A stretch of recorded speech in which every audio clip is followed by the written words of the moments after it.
Righto, we're here with Mark today. Welcome, Mark. Yeah, thanks, Jamie. Good turnout at the show today. It is awesome. They're forecasting 300 or 400 cars and other different vehicles, so Definitely a lot of cars here. getting close to it, I think, and Yep. good for the community and good for everybody to get out and enjoy the day. Yep. So you've got the Camaro here. What can you tell us about it? It's a 1969 Camaro. I actually bought it off my brother-in-law 2 years ago. He lives in Melbourne. He rebuilt it 12 years ago. Yeah. I said to him, if you ever go to sell it one day, I want first offer. And he did. And I said, well, what's the price? And he said, well, because you're my favourite brother-in-law, I'll give you it for this price. And it was a deal done. So always wanted to have a toy like this and enjoy retirement and have a bit of fun.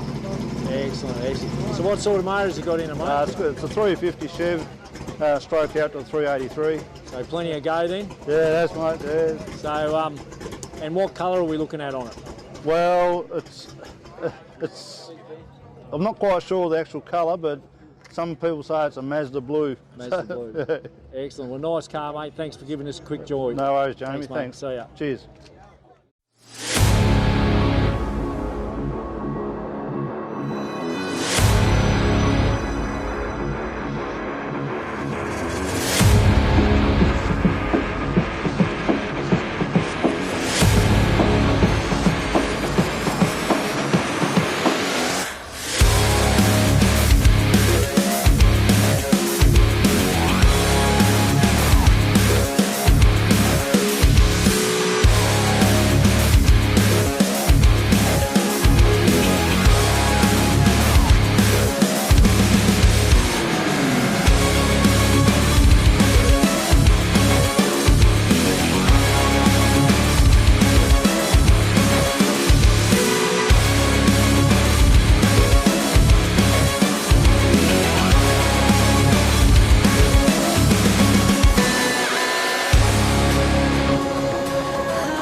Righto, we're here with Rodney today. Rodney, what can you tell us about your car, mate?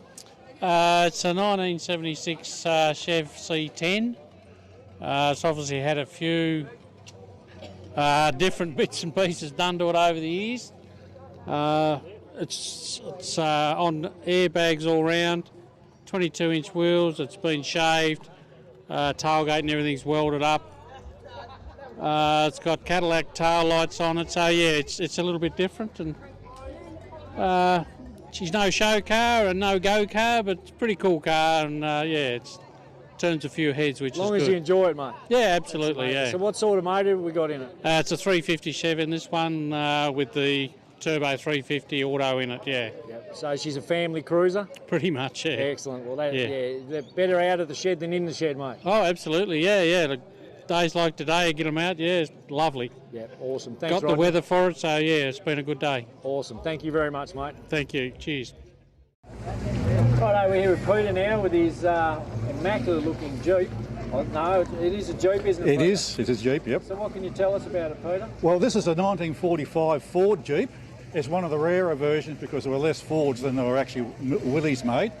It actually saw service against the Japanese in Okinawa during the Second World War, and did it later on clean-up duties in New Guinea, and then was sold to the Australian Army. They used it until 1956 and, when it was sold at auction when they started going to Land Rovers, and it was sold to a farmer in Geraldton, and then he used it as a part payment towards a boat repair.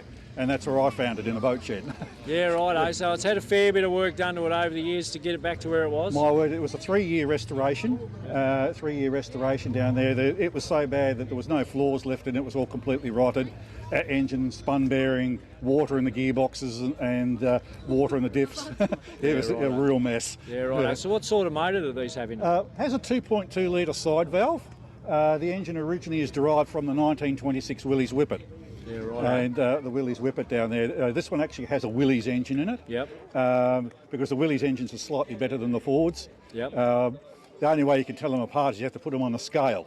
and the Ford engines were 3 kilos lighter because Ford skimped on the metal when they manufactured them. Yeah. And I was talking to you earlier, said something about your dad used to own it before you did. That's right, he did, yes. He used to drive one in the Dutch Army in the 1950s, part of National Service. Yep.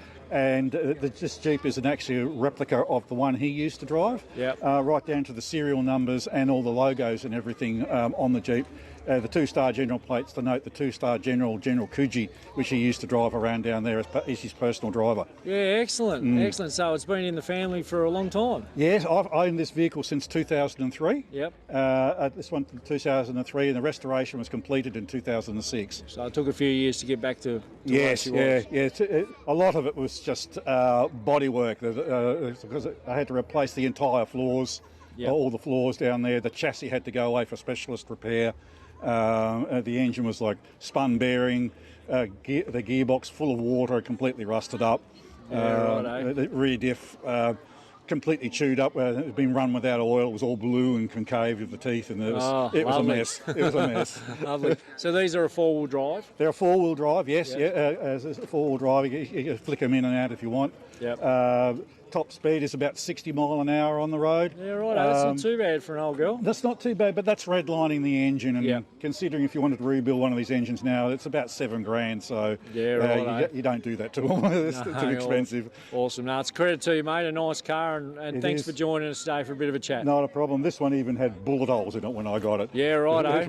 Remnants of the Second World War, I should think. Yeah. And on the left-hand rear corner, it actually had pin dents in it from a hand grenade that'd gone off near it. Right.